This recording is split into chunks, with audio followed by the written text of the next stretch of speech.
Assalamualaikum warahmatullahi wabarakatuh.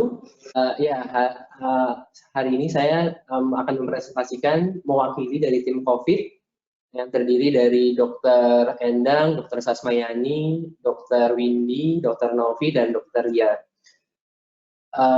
Dari alun IGD Respon, ini yang akan kita berlakukan untuk beberapa waktu ke depan. Dikarenakan saat ini alun IGD pasiennya masih belum terlalu banyak. Namun seiringnya dengan perjalanan waktu, alur IGD ini akan kita gunakan nantinya. Jadi pasien-pasien yang datang ke IGD Respon akan melalui fase triase. Di fase triase itu akan dievaluasi melalui form penyaring penapisan pasien COVID yang terdiri dari adakah riwayat batuk, demam, sesak, riwayat berpergian. Lalu pasien akan dievaluasi apakah pasien ini menjadi pasien non-neurologi ataupun pasien neurologi. Pasien non-neurologi bila klinisnya stabil, klinisnya positif, kondisi stabil, ya kita pulangkan dengan isolasi mandiri. Pasien dengan klinis kondisi berat, kita masukkan ke ruang isolasi juga dengan kita periksakan pemeriksaan DPL, diff count, fototoraks, dan pemeriksaan swab. Kalau pasien kondisinya klinis sangat berat, pasien dengan kesadaran menurun, respiratory rate-nya lebih dari 25 kali per menit dengan retraksi otot pernafasan, ada rongki, saturasi 80%, usia 50 tahun. Bila pasiennya, kita akan langsung edukasikan pasiennya DNR dan tidak kita lakukan resusitasi jantung dan paru. Jadi pasien-pasien yang seperti ini, pasien non-neurologi dari triase bisa kita evaluasi sebagai ada klinis kondisi stabil, kondisi berat, dan kondisi sangat berat. Lalu jika kondisinya ada saat di triase pasiennya ada gejala-gejala neurologis, baik defisit vokal, seperti mulut mencong, bicara pelo, ataupun defisit vokal lainnya, kita lihat workup neurologinya. Jika pasiennya membutuhkan kasus-kasus resusitasi dengan GTS kurang dari 8, kondisi berat, pasien kita bawa ke merah dengan kondisi KIE edukasi perburukan.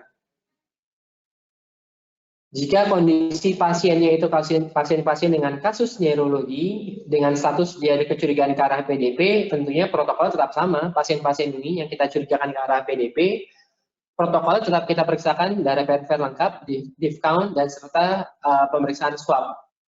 Lalu nanti pasien kita kirim dari pemeriksaan kuning ke lantai 8A, dengan pasiennya dijemput dari ruang perawatan lantai 8A dan di work up di lantai 8A nantinya.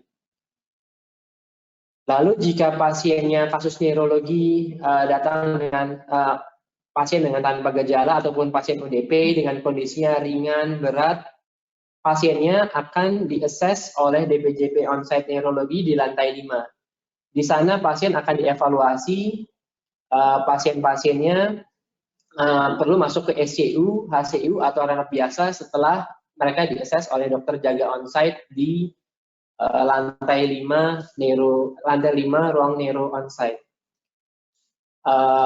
Sehingga kriteria PDP akan dievaluasi, dilaporkan oleh DPJP, oleh dokter jaga on-call, apakah pasien ini masuk kriteria ODP ataupun PDP.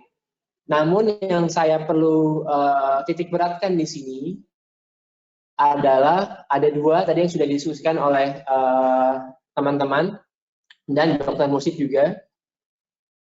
Saat ini pasien dengan PDP ataupun sudah kita evaluasi ODP itu tidak di-cover oleh BPJS. Sehingga pasien-pasien yang dengan kecurigaan ke arah PDP ataupun viral infection itu tolong anamnesis klinis kriterianya harus jelas. Jadi nggak semuanya kita